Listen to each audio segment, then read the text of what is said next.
You're listening to Women's Dream Enlightenment. Dream decoding, deep discussions, and spiritual stories of self-discovery to inspire your personal enlightened journey. I'm your host, Megan Mary, founder of Women's Dream Analysis. Let's bring in the light.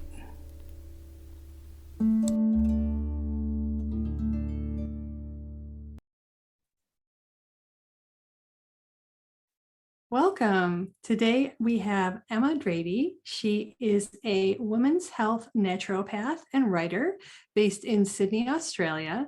She supports women and their families internationally to work towards achieving their optimal health through the use of natural medicines. Thank you for being here today, Emma. Thank you. My pleasure to join and have this wonderful chat with you. Yes, I'm so excited to have you here today to talk about a number of things. I want to hear all about what led you to do the interesting work that you do, how it helps women, how it's different, and also how that plays into all of your other interests. So I think this will be really interesting. Yeah, me too. My favorite topics. All right. So my first question that I like to ask everybody, because I think everybody has a different answer, and I feel like it really sets the stage for the conversation, is what does enlightenment mean to you?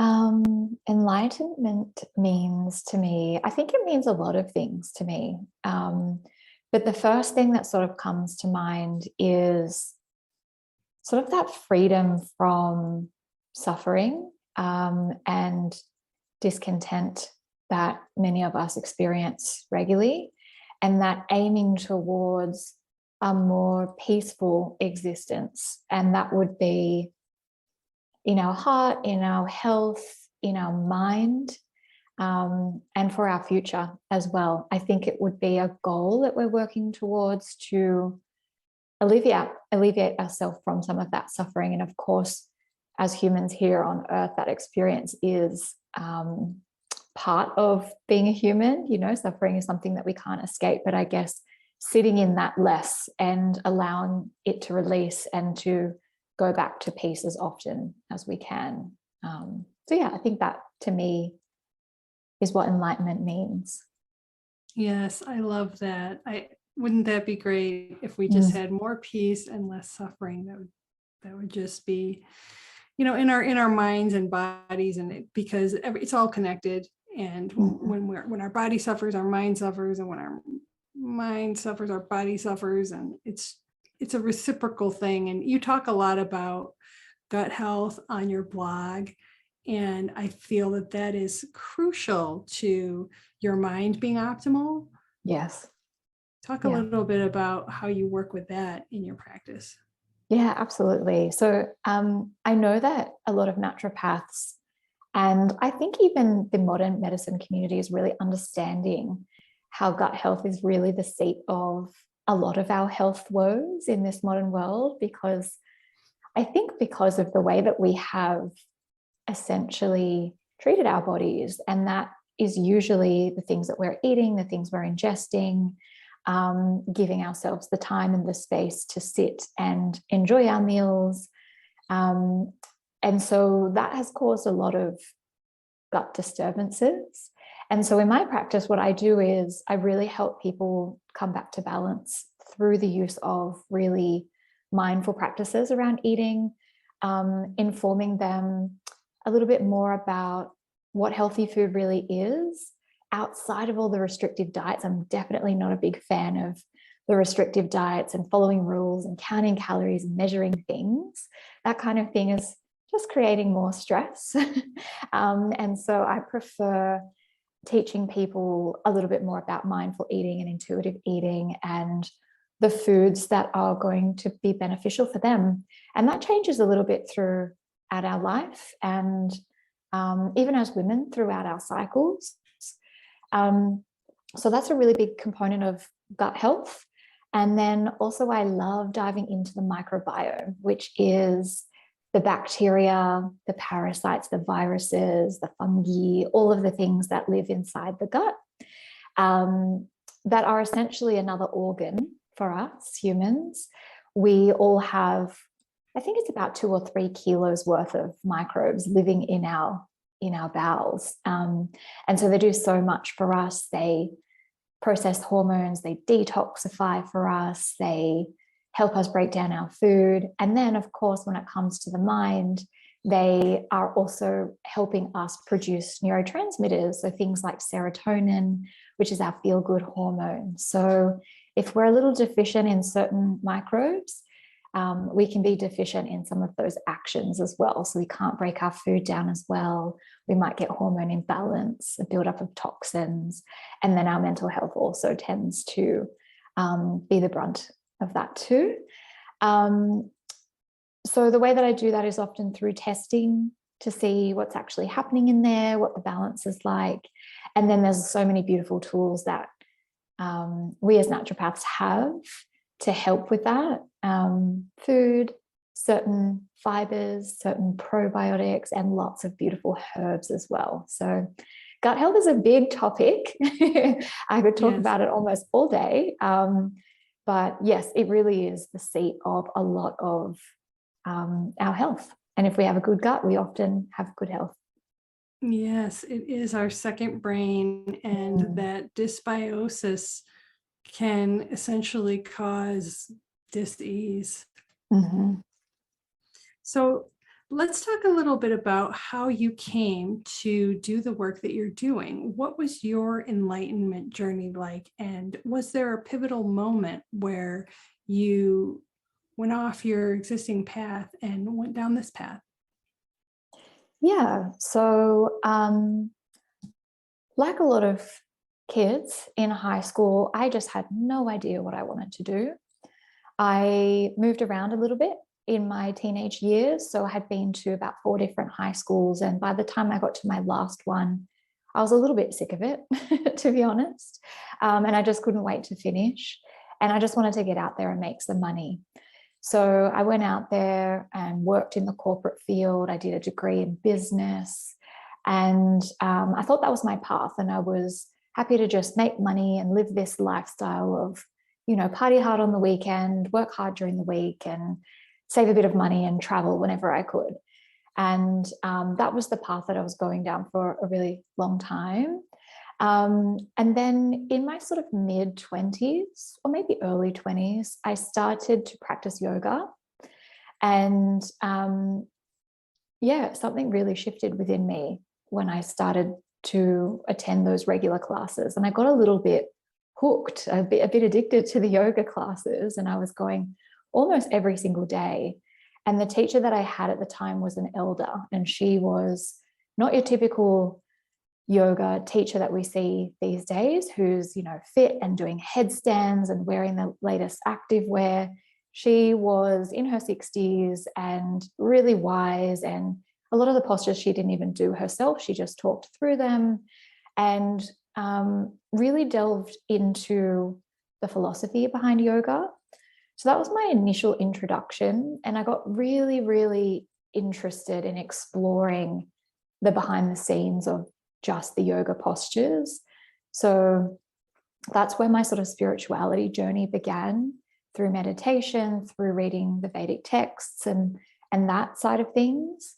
And then, and that kind of flowed into the rest of my life. And the trips that I started taking were really different to what I did before. I used to go on a summer holiday to Europe and party, or to a party island and just lay in the sun and have cocktails with my friends. And then from that introduction of yoga, things changed. I went to India. I went to yoga retreats. I would spend time in Nepal hiking. And it was on one of those trips that I found myself in Sumatra, which is a really beautiful and interesting island in Indonesia.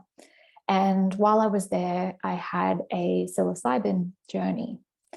And it was a really powerful and strong journey. And there was this moment where I was sitting, watching the sun set over this beautiful lake in a place called Danau Toba. And I just realized that I wanted to change my trajectory and I wanted to help people. And I just knew in that moment that everything was going to be different for me. I was almost finished my business degree at that stage, and I think I had one semester left. And I came back and was just about to quit and thought, nope, this is not what I'm going to do. My mum talked me into finishing that degree, like all parents would.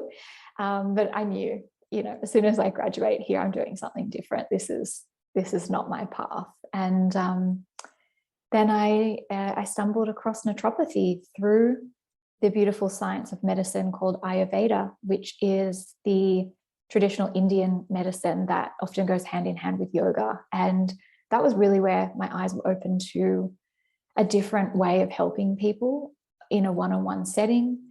And yeah, then the journey began from there.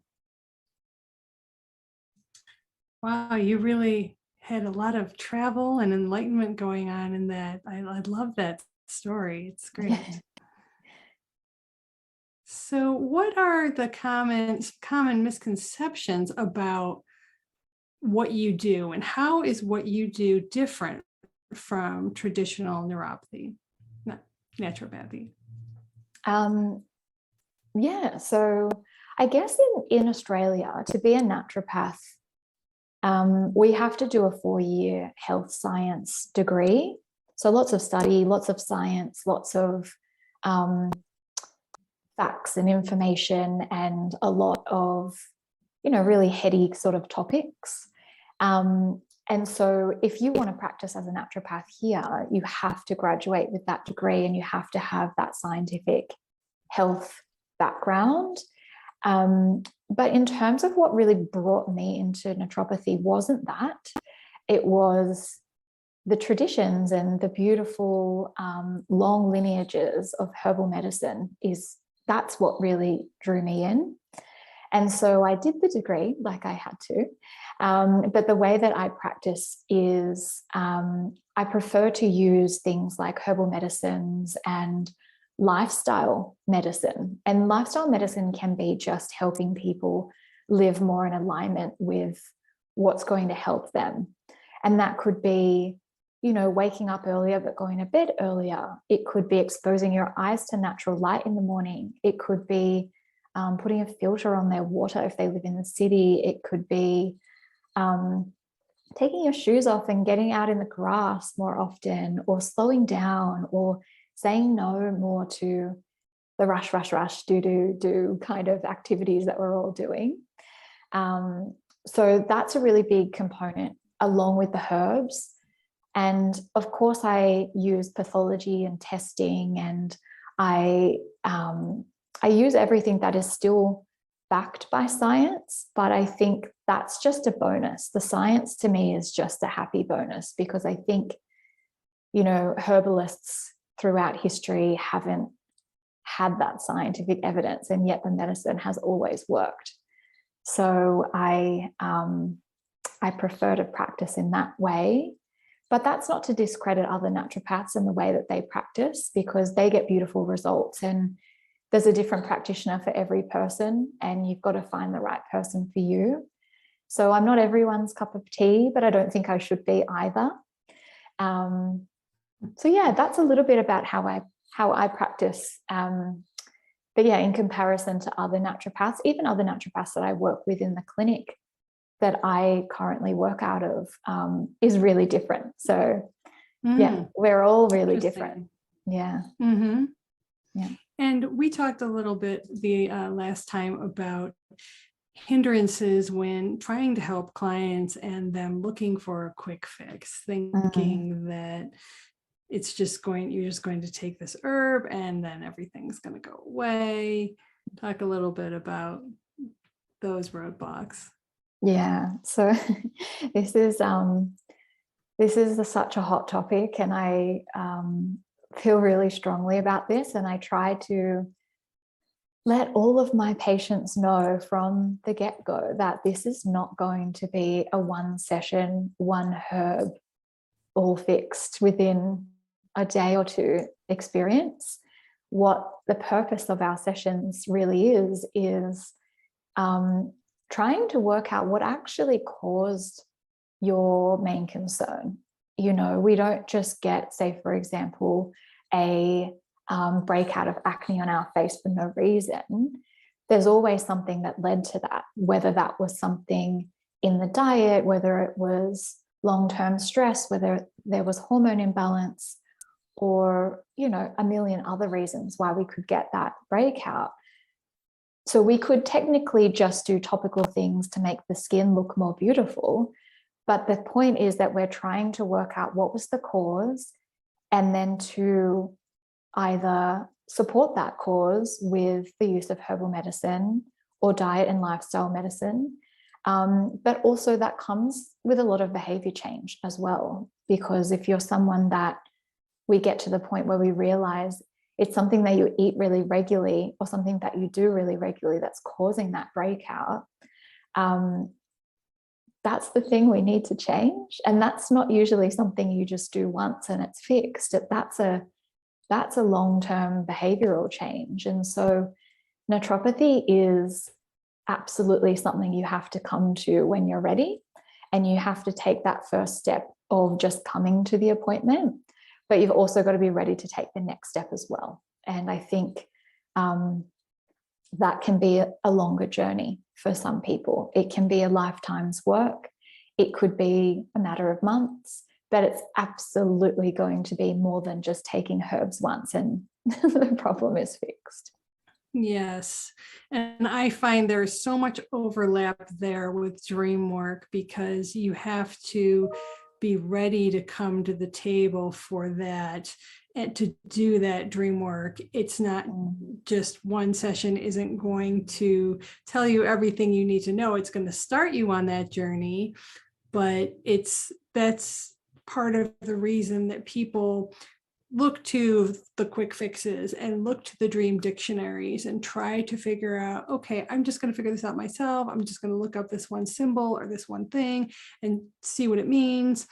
And it's not going to mean that same thing for you. And you're going to miss that introspective piece that's necessary to actually accomplish the change that your dream wants you to achieve. And so I think that we're both working up against those misconceptions, but we need to encourage people to take that first step, because in the long run, the benefits are profound. It's just know upfront that it's not a quick fix, one thing fixes all type situation, because life isn't that way. It continues on. Other challenges present themselves. In your case, you continue eating, you continue with your lifestyle, you continue with your situation, and that all feeds into the mind, body, spirit connection. Our emotions have such an effect on our health. And of course, your dreams are based in emotion. They're very emotional. So having that awareness is the key starting point for healing, whichever modality you're using. I have, yeah, and I've always found the concept of a dream dictionary really interesting, because I think, we've all come from different backgrounds and different lifestyles, and things mean different things to each of us. And to look in a dictionary and what does seeing a fox in a dream mean? It's going to be something different to someone who lives in the city, to someone who lives in the rural setting that sees foxes all the time. So it's really interesting. And I guess that's sort of somewhat similar to naturopathy, in the sense of people often want, what herb is going to make me feel X, Y, and Z? And that's not the way. We can't really prescribe that way. Of course, there's herbs that can, make you feel less bloated or help you go to sleep, but that's not the root cause of what's happening. So yeah, I think they are really closely linked. And the root cause, what you said is so true. I think that you have to get under the hood. The dreams are buried way deep in the subconscious, and whatever they are trying to tell you about, which could be your health or your career or your relationships or just your path in life, is cryptically masked in the puzzle of your dream language. And so working with that is such a personalized experience. It's such a customized approach. And I think that that's probably very similar with what you do. You look at that specific person's situation and then take all of the different influences and background that you have and address it in your own unique way. Yeah, exactly. You have to look at the person sitting in front of you and the whole person as well, not just their symptoms or that organ that's currently under stress. It's the whole person, it's their journey, it's their family history, it's a lot of information to come up with the right formula for them. So if you were to recommend something everyone should stop doing and what they should start doing, what would those things be? What should everyone stop doing? I think in terms of stop doing would probably be try to let go of the fancy diets and let go of the fancy superfoods and all of that kind of marketed hype around health. Let go of it, because while it's not harmful, and maybe it is a little helpful, it's probably not necessary for most of us. I think restricting ourselves is, it's not something we've ever done throughout history on purpose. And I think that cutting out whole food groups, for example, or measuring things and being really, really, really particular about our food and the combinations of our food takes a lot of the joy and the love and the pleasure of eating out of our lives. And really that's a huge component of eating. Of course, we want to eat healthy, but we also have to enjoy that experience. And same with all of the superfoods and things like that. We don't need to eat quinoa and goji berries and all that kind of thing to be healthy. We can eat simple foods that we can grow in our garden or we can get from the farmer's market that are local to our area, that aren't flown in from far off lands. They're just our local foods, and they are just as potent and powerful and nutritious as all of those fancy foods. So that was one thing that I would say people can stop doing. And then something that people should be doing is getting outside more and spending more time in nature. And that could look like so many different things. It doesn't mean you have to go hiking or camping or going anywhere specific. It could be taking your shoes off and putting your feet in the grass, or smelling a flower when you walk past one. It could be growing herbs on your windowsill. It could be simply opening the window and the blinds and letting the sunlight in when you wake up in the morning. Interacting with nature more is, I truly believe, the key to our success, our healthy success on this planet as humans. So that would be the thing that I would recommend people do more of, is to get outside and get into nature and commune with nature. That's a great segue to your new book, Women and Nature. So tell listeners about your new book. Yeah, so my book is coming out in Australia at the end of August. It will be coming out in the US and the UK next year, but it can be purchased in Australia as of August. It is a few things, this book. It is a collection of stories about women from around the world who do really beautiful and interesting things in nature. So, for example, some of the women I have are farmers, some of them are free divers, some of them are artists and designers and photographers, some are flower growers. They're all doing something really unique and powerful in nature. And while they're all from different places around the world, really, and they're all doing slightly different things, they really all share a similar message. And that is the message that I wanted to share with the readers, is that it doesn't matter what you do in terms of connecting with nature, you're going to have a really similar experience. And that experience is slowing down, it's finding a community, whether that's with other humans or the community of nature or your local environment as your community. It's patience, it's a lot of beautiful learnings that we get only from spending time in nature. So I have these beautiful stories and lots of absolutely stunning photography in the book, if for no other reason. Just buy it to look at. It's something that you can keep out and flick through whenever you feel like you need a little nature fix. There's absolutely beautiful, beautiful photos in there. And then throughout the stories, I've also put some activities for the reader to do. And these are all nature-based activities.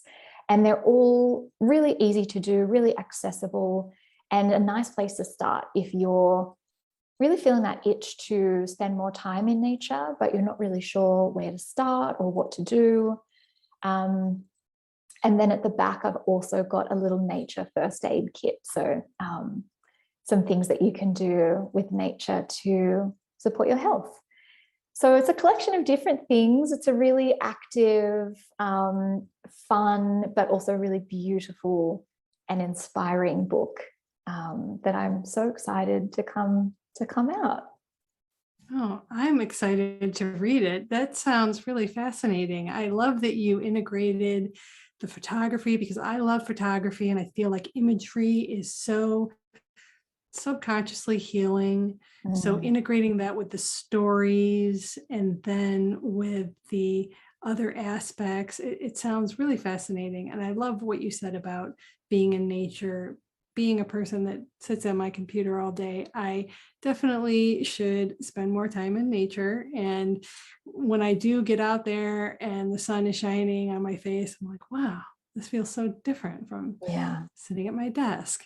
And so it really does make a difference. And that connection is so easy to demote and not prioritize, but it really, really does make a difference.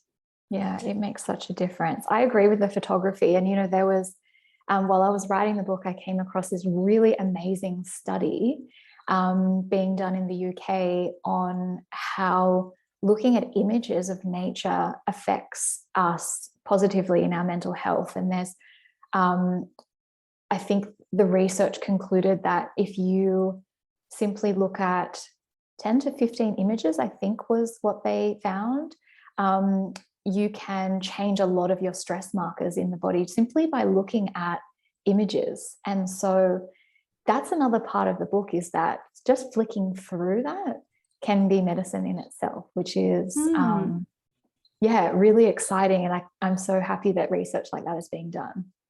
Oh, yes. Yes, I love reading about that type of thing. And I try to integrate a lot of imagery on my website for that reason, because I feel like I'm a very visual person. And I think that's fascinating that it can affect your stress level just looking at it. I guess it it transports you there in a way. It allows a little bit of that experience to come through, even if it's a still photo, which is so interesting. And then, of course, a video would be even more beneficial. But I love that you integrated a picture book, because any book about women in nature definitely should. So I think I can't wait to read it. Thank you. Yeah, I'm super excited to have it out there and share it with everyone. So what's next for you on this journey? Obviously, your book is a huge accomplishment. And where do you see yourself going after that? I really loved the experience of writing and having that creative outlet in my work. As much as I say that I love the traditional aspects of naturopathy, it is still very heady work. It's really thinking, using the mind. I'm often sitting on my computer a lot. I do still have to do research, and to have that experience of just flowing and creating and beauty is something that I want to incorporate more into my future going forward.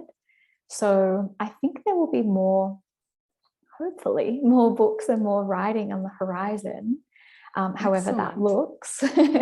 And just more regular creating. That's really what I would like to incorporate into my work. And then personally, I think for me, I want to find somewhere to ground and to build my own garden.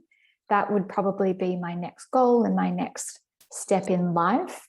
Don't know how long that's going to take, but that is what I'm working towards personally, to grow my own food, to grow my own medicine, and have a space where I can connect more with the outdoors on a really regular basis that feels safe and somewhere that I feel really connected to. Wonderful. Yeah. Well, where can people find you if they want to take advantage of your gifts? If you would like to follow my work, my handle on Instagram is just Emma Drady. And I pop up not too much info about herbs and nutrients, but I do put up a lot of sort of herbal medicine, traditional wisdom, quotes that I find from really inspirational speakers. And then sometimes I'll put up a little bit of info on tips around health that are really universal. And then if you did want to dive in and have an actual consultation, or you wanted help with something specific, you can visit my website, which is just www.emmadrady.com, and you can book in for a session on there. I offer video, so essentially anywhere around the world, if you can work out the time zones, you can have a session with me. And if you're in the Sydney, Australia area, then we can have a in-person consultation as well. And then in terms of the book, that will be available in all kinds of bookstores and online. So just keep an eye out that I will be posting about it on my social media. So that's probably the best way to keep up to date with those things. Okay, very good. Yeah. Well, thank you so much for being here today. I really appreciate hearing your stories and hearing about what you do. And I know that our listeners will too. And I think it will be very beneficial. And I know we're all looking forward to your book. So thank you for being here today. Thank you. Thanks so much for having me. It's been lovely chatting with you. Yes, thank you. Thank you. Thanks for listening.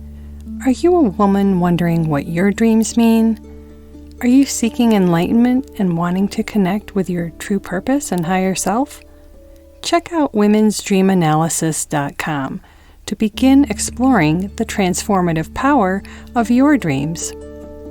If you like this episode, please subscribe. if you'd like to share your self-discovery story, spiritual gifts, or have your dream interpreted on the podcast, please go to dreamenlightenment.com.